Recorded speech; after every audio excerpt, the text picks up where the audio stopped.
Hey there. Subscribe to my channel. And also press this bell icon.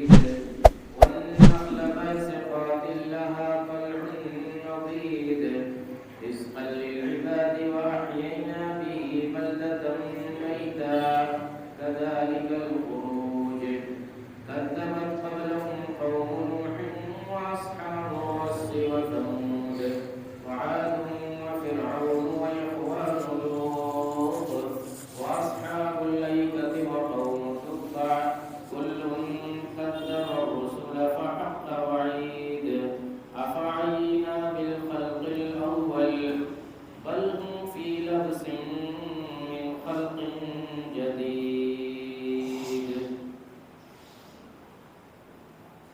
اسلامی بھائیوں، اللہ رب العالمین کا شکر و احسان کہ اس نے ہم کو اسلام کی نعمت سے، توحید کی نعمت سے نوازا ہے۔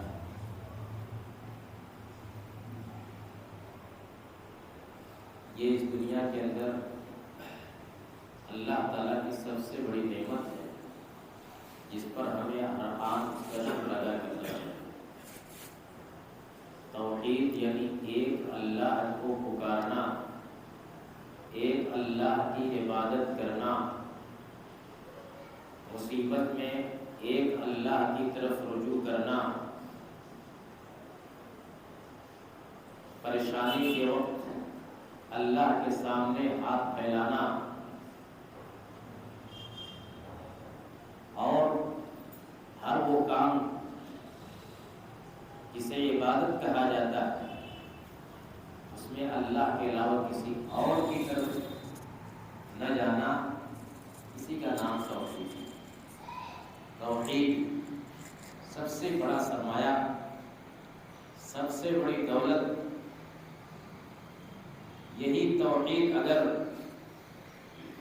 ہاتھ سے چھوٹ گئی، اللہ نہ کرے، تو پھر زندگی برباد، آخرت برباد۔ کیوں؟ انہ من یشرک باللہ فقد حرم اللہ علیہ الجنہ، اللہ تعالیٰ کا فیصلہ ہے، جو اللہ کے ساتھ شرک کرے گا اللہ تعالیٰ اس کے اوپر جنت حرام کرائے گا۔ توحید کا اپوزٹ ہوتا ہے شرک۔ توحید سے نکلے تو شرک میں پڑے، اللہ کے ساتھ دوسروں کو پکارنا، اللہ کے ساتھ دوسروں سے بھی مدد مانگنا، اللہ کے ساتھ یا اللہ کو چھوڑ کر کے دوسرے کے سامنے سر جھکانا، سجدہ کرنا، دوسروں کے لیے جانور ذبح کرنا، قربانی کرنا، دوسروں سے اولاد مانگنا، دوسروں سے شفا مانگنا، یہی سب توحید کو بلیا پیٹ کر دینے والی چیزیں ہیں۔ اور جب توحید گئی، شرک آیا، زندگی برباد، آخرت برباد، جہنم ہمیشہ ہمیش کے لیے لکھ دی جاتی ہے۔ شرک کو اللہ تعالیٰ کبھی معاف نہیں کرتا۔ ان اللہ لا یغفر ان یشرک بہ ویغفر ما دون ذلک لمن یشاء، اللہ تعالیٰ شرک کو نہیں بخشتا، اور شرک کے علاوہ جتنے بھی گناہ ہیں اللہ چاہے گا تو وہ بخش دے گا، لیکن شرک کے بارے میں یہ فیصلہ ہے اللہ تعالیٰ کی لائق، وہ معاف نہیں کرے گا، بخشے گا نہیں۔ جس کی موت شرک پر ہو جائے گی اس کا ٹھکانہ جہنم ہی جہنم ہے، اس کے لیے کوئی اور راستہ نہیں۔ میرے بھائیوں، ہمیں یہ سوچنا چاہیے کہ اللہ تعالیٰ نے نبی اکرم صلی اللہ علیہ وسلم کو اس دنیا میں اور دوسرے انبیاء کرام کو اس دنیا میں کس لیے بھیجا؟ اللہ تعالیٰ نے کتابیں، آسمانی کتابیں کس لیے نازل کی تھیں؟ ان رسولوں نے آ کر کے جب اپنی قوم میں تبلیغ کیا تو کیوں ان کی قومیں ان کی مخالف ہو گئیں؟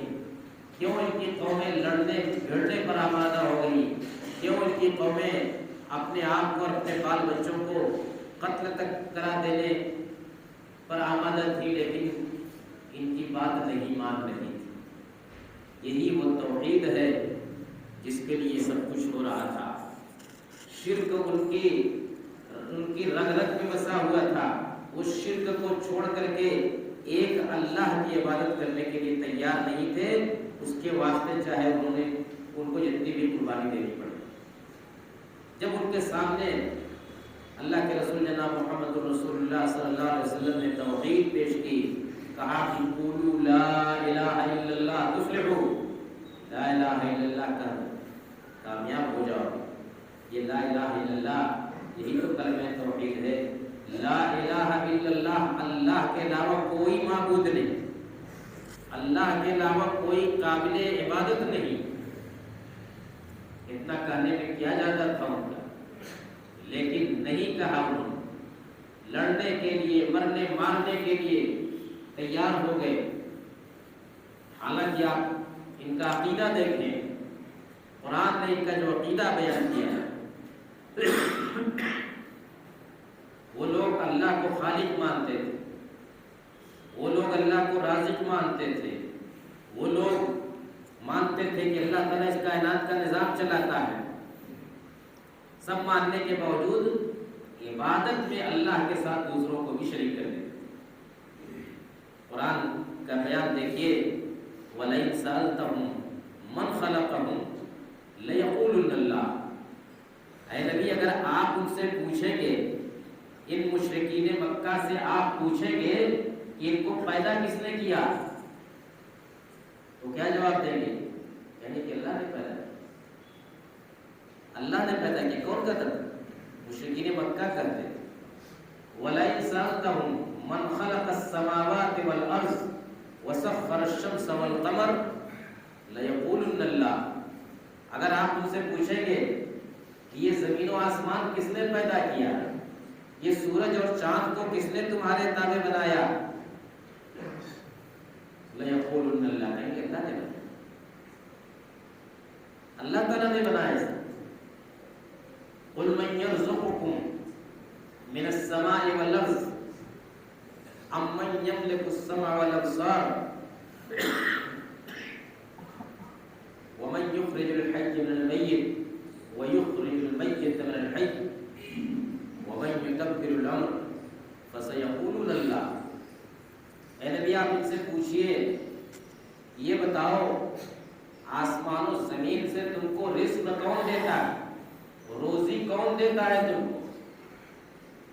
آسمان سے بھی روزی دیتا ہے، آسمان سے پانی برساتا ہے، پیڑ پودے اگتے ہیں، سبزے اگتے ہیں، پھل اور سبزیاں اگتی ہیں، یہ سب تمہاری روزی میں کام آتی۔ زمین سے بھی اللہ تعالیٰ تمہیں رزق دیتا ہے۔ کون رزق دیتا ہے؟ مَن يَرْزُقُكُم مِّنَ السَّمَاءِ وَالْأَرْضِ أَمَّن يَمْلِكُ السَّمْعَ وَالْأَبْصَارَ۔ یہ جو تمہارے پاس آنکھ اور کان جیسی نعمتیں ہیں، یہ کس کے کنٹرول میں ہے؟ کون ان کا مالک؟ زندوں کو مردوں سے، مردوں کو زندوں سے کون نکالتا ہے، کون پیدا کرتا ہے؟ وَمَن يُدَبِّرُ الْأَمْرَ، اور اس پوری کائنات کا نظام کون چلاتا ہے؟ یہ سارے سوالات، رزق دینے والا کون، آنکھ اور کان اور دوسری جو نعمتیں ہیں ان کا مالک کون، موت و حیات کا مالک کون، کائنات کا نظام چلانے والا کون؟ سب کا جواب کیا دیں گے؟ یہ کہیں گے کہ سب اللہ تعالیٰ کرتا ہے، سب اللہ تعالیٰ کرتا ہے۔ وَلَئِن سَأَلْتَهُمْ مَن نَّزَّلَ مِنَ السَّمَاءِ مَاءً فَأَحْيَا بِهِ الْأَرْضَ مِن بَعْدِ مَوْتِهَا لَيَقُولُنَّ اللَّهُ۔ اور اگر آپ ان سے پوچھیں گے کہ آسمان سے پانی کون برساتا ہے، اور پانی برسانے کے بعد زمین کو زندہ کون کر دیتا ہے، زمین سے پیڑ پودے کون اگاتا ہے، کہیں گے کہ اللہ۔ تو پھر کاہے وہ مشرک ٹھہرے؟ وہ مانتے ہیں کہ پیدا کیا ہم کو اللہ تعالیٰ نے، مانتے ہیں کہ آسمان و زمین کو بنایا اللہ تعالیٰ نے، مانتے ہیں کہ رزق ہم کو دیتا ہے اللہ تعالیٰ، مانتے ہیں کہ آسمان سے پانی نازل کرتا ہے اللہ تعالیٰ۔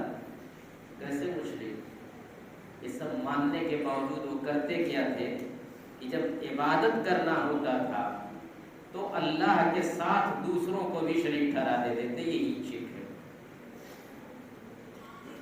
اور وہ بھی کیسے شریک ٹھہراتے ہیں؟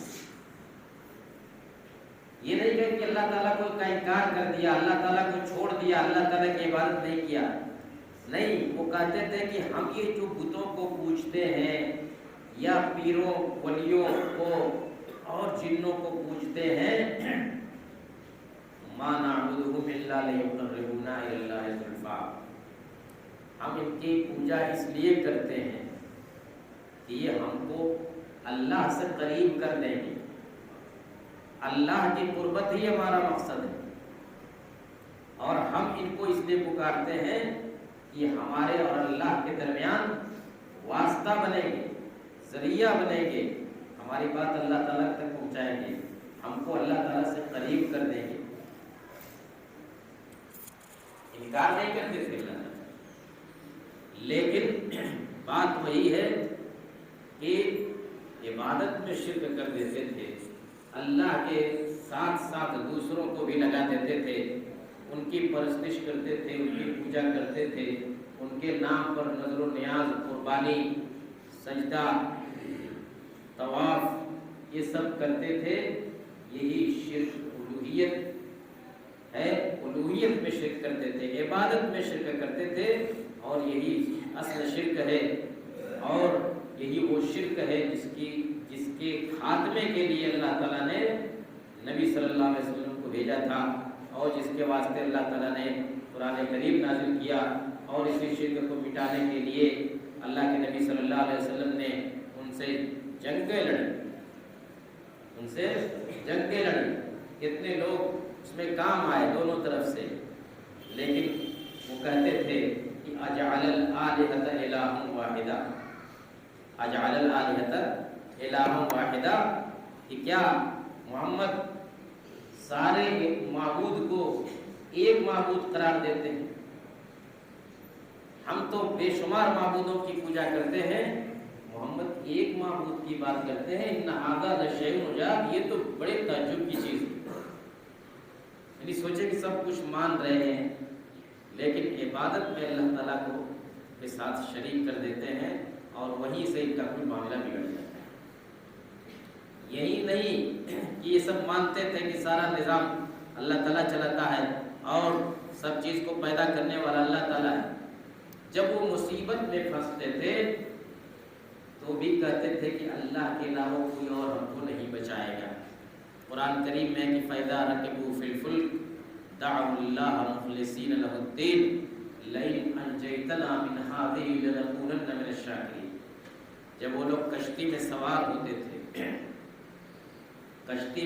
ہوتے تھے، دریا میں، سمندر میں جاتے تھے، اور کشتی کسی طوفان کا شکار ہوتی تھی، کشتی کے ڈوبنے کا خطرہ ہو جاتا تھا، پیدا ہو جاتا تھا، دعوا اللہ مخلصین لہ الدین، صرف اللہ کو پکارتے تھے بڑے اخلاص کے ساتھ، مخلصین لہ الدین، یعنی کوئی اور نہیں اس کو یاد آتا تھا، وہ جتنے معبودوں کو، جتنے بتوں کو، جتنے پیروں پیغمبروں ولیوں کو پوجتے تھے، سب کو بھول جاتے تھے، صرف جو ہے ایک اللہ کو پکارتے تھے۔ کب؟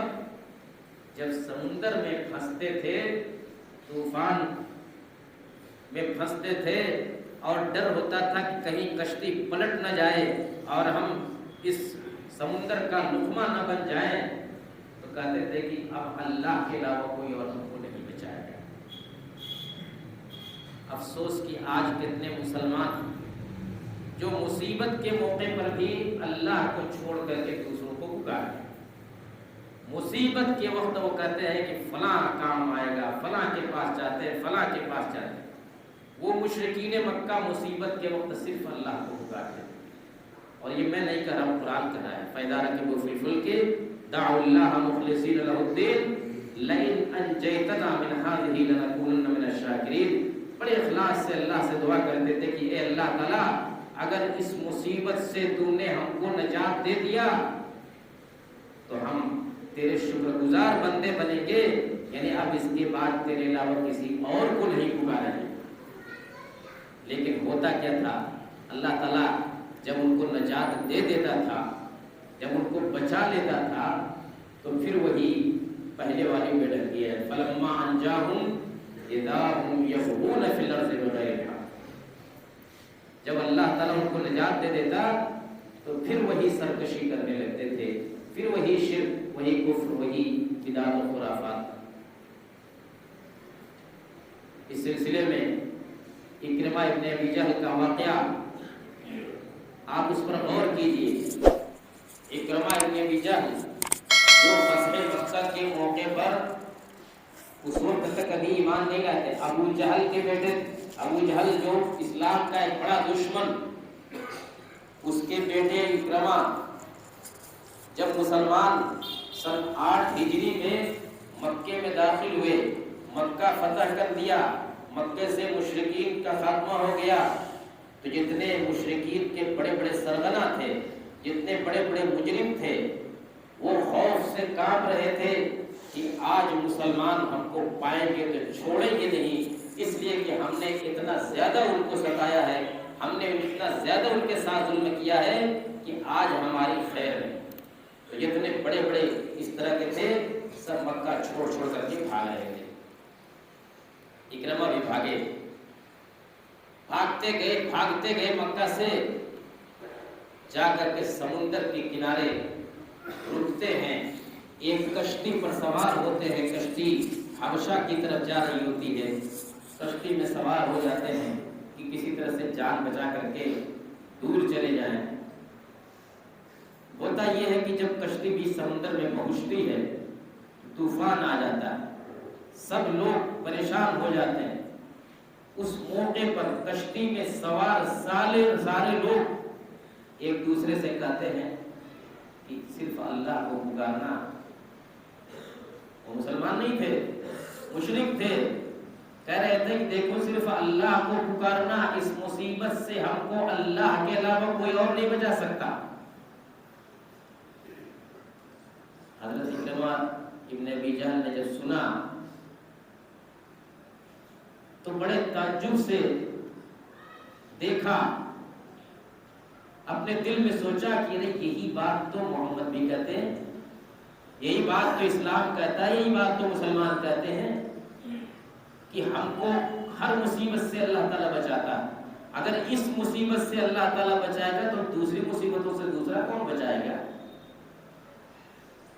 بہت تعجب میں پڑے اور اسی وقت یہ نیت کر لیا، عہد کر لیا، کہا کہ اے اللہ تعالیٰ اگر اس مصیبت سے تو مجھ کو بچا دے گا تو میں سیدھے پلٹ کر کے مکہ جاؤں گا، محمد کے ہاتھ میں اپنا ہاتھ رکھوں گا اور کلمہ پڑھوں گا.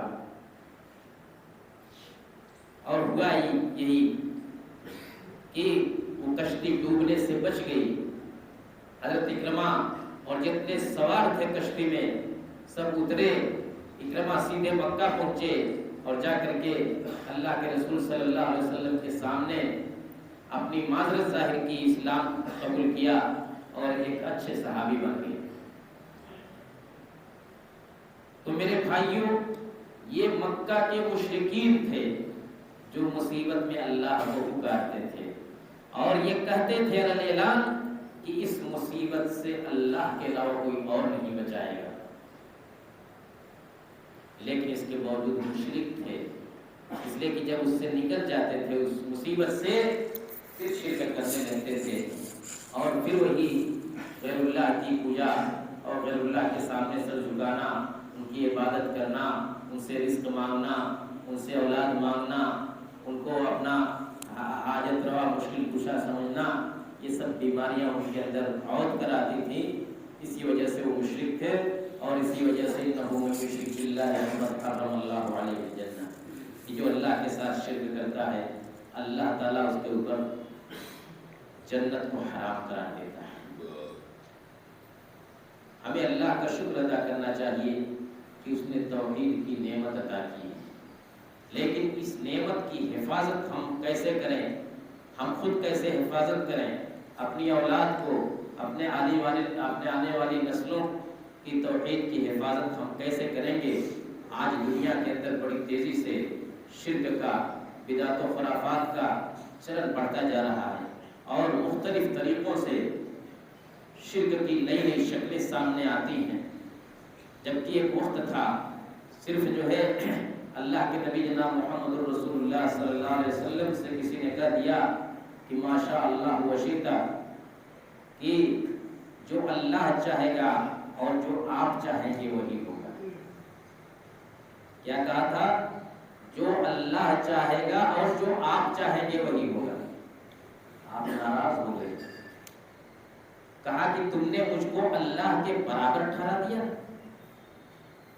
تم نے مجھ کو اللہ کے برابر ٹھہرا دیا۔ شرک اسی کا نام تو ہے کہ اللہ کے برابر کسی کو ٹھہرا دیا جائے۔ آپ نے کہا کہ صرف کہو کہ ماشاءاللہ، اللہ جو چاہے گا وہ ہوگا، میری چاہت کا کیا اس میں مسئلہ ہے؟ ہماری زبان سے اس طرح کی کتنی باتیں نہیں کرتی، لیکن ہم سمجھتے نہیں کہ یہ چیز ہماری زبان سے نکلنے والی ایک معمولی سی چیز ہمارے عقیدے کو کہاں سے کہاں پہنچا دیتی ہے۔ ایک مرتبہ کسی نے کہا اللہ کے رسول صلی اللہ علیہ وسلم کو مخاطب کر کے، یا محمد یا خیرنا وابن خیرنا یا سیدنا وابن سیدنا، کیا کہ محمد اے ہم میں سب سے بہتر اور سب سے بہتر شخص کی اولاد، اور اے ہمارے سردار، ہمارے سردار کی اولاد۔ ابھی اتنا کہا تھا، کوئی بہت ایسی بات نہیں کہی تھی، کہا تھا کہ آپ ہمیں سب سے بہتر ہیں اور سب سے بہتر کی اولاد ہیں، اور سب سے ہمارے سردار ہیں، ہمارے سردار کی اولاد۔ لیکن اس کے باوجود اللہ کے رسول صلی اللہ علیہ وسلم نے کہا کہ لوگوں اللہ سے ڈرو، ایھا الناس علیکم بتقواکم، کہا کہ لوگوں اللہ سے ڈرو، میں محمد ہوں، اللہ کا بندہ اور اللہ کا رسول ہوں، مجھ کو اللہ کا بندہ اور اللہ کا رسول ہی کہو۔ واللہ ما احب ان ترفعونی فوق منزلۃ التي انزلنیھا اللہ تعالی، کہا کہ اللہ کی قسم میں ہرگز پسند نہیں کرتا کہ تم مجھ کو میرے اس مقام سے اوپر اٹھاؤ جس مقام پر اللہ تعالیٰ نے مجھ کو رکھا ہے، اور میرا مقام یہی ہے کہ میں اللہ کا بندہ ہوں، اللہ کا رسول ہوں۔ میرے اور تمہارے درمیان فرق یہ ہے کہ تم بھی اللہ کے بندے ہو، میں بھی اللہ کا بندہ ہوں، فرق یہ ہے کہ میں اللہ کا رسول بھی ہوں، اس سے زیادہ اس کے اوپر مجھ کو مت اٹھاؤ۔ یہ سب توحید کی حفاظت کے لیے ہمارے دین میں یہ ساری باتیں بتلائی گئی ہیں۔ ایک اللہ پر اعتماد کرنا، مصیبت کے وقت ایک اللہ کو پکارنا، امن یجیب المضطر اذا دعاہ، ہے کوئی جو پریشان حال شخص کی دعا کو قبول کرے جب وہ دعا کرتا ہے؟ اللہ کے علاوہ کوئی اور بھی دعا قبول کرنے والا ہے؟ وَإِن يَمْسَسْكَ اللَّهُ بِضُرٍّ فَلَا كَاشِفَ لَهُ إِلَّا هُوَ، اگر آپ کو کوئی مصیبت پہنچتی ہے تو اللہ کے علاوہ اس مصیبت کو ٹالنے والا ہے کوئی نہیں ہے۔ یہی توحید ہے میرے بھائیوں۔ ہر حال میں ہم اللہ کی طرف رجوع کریں، ہر مصیبت میں، ہر پریشانی میں۔ اولاد کی طلب ہے تو اللہ سے اولاد طلب کریں۔ انبیاء کرام کو اولاد کی طلب ہوتی تھی تو وہ کہتے تھے، اللہ سے دعا کرتے تھے۔ ابراہیم علیہ السلام کی دعا آپ نے بار بار سنی، رب ہب لی من الصالحین، کہ اللہ تعالیٰ نے ایک اولاد دے۔ اللہ تعالیٰ نے بڑھاپے میں ان کو اولاد دے دی، اسماعیل علیہ السلام، اسحاق علیہ السلام۔ اس طرح سے کتنے انبیاء نے دعائیں کی، بظاہر ان کے یہاں اولاد آنے کا کوئی چانس نہیں تھا، لیکن انہوں نے دعا کی، اللہ کے سامنے دست دعا دراز کے، اللہ تعالیٰ ان کی دعا قبول کی۔ رزق طلب کرنا ہوتا، اللہ سے طلب کرتے، مصیبت دور کرنے کے لیے دعا کرنا ہوتا، اللہ تعالیٰ کی طرف رجوع کرتے، کسی اور سے نہیں۔ اسی کا نام توحید ہے میرے بھائیوں۔ اللہ تعالیٰ اسی توحید پر ہم کو قائم اور دائم رکھے، اور شرک کی تمام قسموں سے ہم کو محفوظ رکھے۔ وآخر دعوانا الحمدللہ رب العالمین۔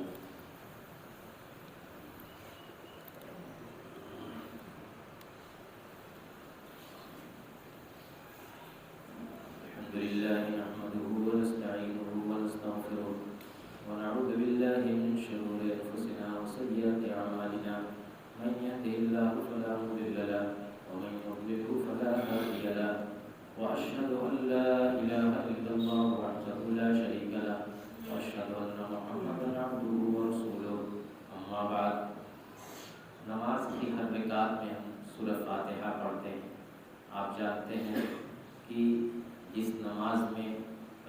رکعت میں سورہ فاتحہ نہیں پڑھی جاتی، وہ نماز رکعت نہیں۔ ہر رکعت میں ہم سورہ فاتحہ پڑھتے ہیں اور یہ آیت پڑھتے ہیں کہ ایاک نعبد و ایاک نستعین، اے اللہ ہم تیری ہی عبادت کرتے ہیں اور تجھ سے ہی مدد مانگتے ہیں۔ یعنی روزانہ کتنی مرتبہ ہم یہ آیت پڑھتے ہیں اور اقرار کرتے ہیں کہ اللہ تعالیٰ ہم تیری ہی عبادت کرتے ہیں۔ تیری ہی کرنے کا مطلب کہ یعنی تیرے علاوہ کسی اور کی عبادت نہیں کرتے۔ ایاک نستعین، تیرے علاوہ کسی اور سے مدد نہیں مانگتے، یعنی ایسے کام جس میں صرف تو مدد کر سکتا ہے، ایسے کاموں میں ہم تیری ہی مدد مانگتے ہیں، تجھ سے ہی مدد مانگتے ہیں، تیرے علاوہ کسی اور سے مدد نہیں مانگتے۔ یہ تعلیم ہم کو سورہ فاتحہ بار بار پڑھنے کو اسی لیے کہا گیا ہے تاکہ ہم غور کریں۔ ہم تو دہراتے ہیں سورہ فاتحہ نہ جانے کتنی ہزار بار لاکھ بار دہرا چکے، لیکن ہم نے سورہ فاتحہ کے معنی اور مطالب پر کاش بھی غور کر لیا ہوتا، کم سے کم اس کا ترجمہ پڑھ کر کے، اس کی تفسیر پڑھ کر کے یہ تو سمجھ لیتے کہ جو بات ہم دن بھر میں 2500 بار پڑھتے ہیں، جو جس چیز کا اقرار کرتے ہیں وہ ہے کیا چیز؟ ایاک نعبد و ایاک نستعین، ہم اے اللہ تعالیٰ تیری ہی عبادت کرتے ہیں اور تجھ سے ہی مدد مانگتے ہیں۔ اس کے معنی اور مفہوم پر غور کرنے کے ساتھ ساتھ اپنی عملی زندگی کا بھی جائزہ لینا چاہیے کہ کہیں ہماری عملی زندگی اس کے خلاف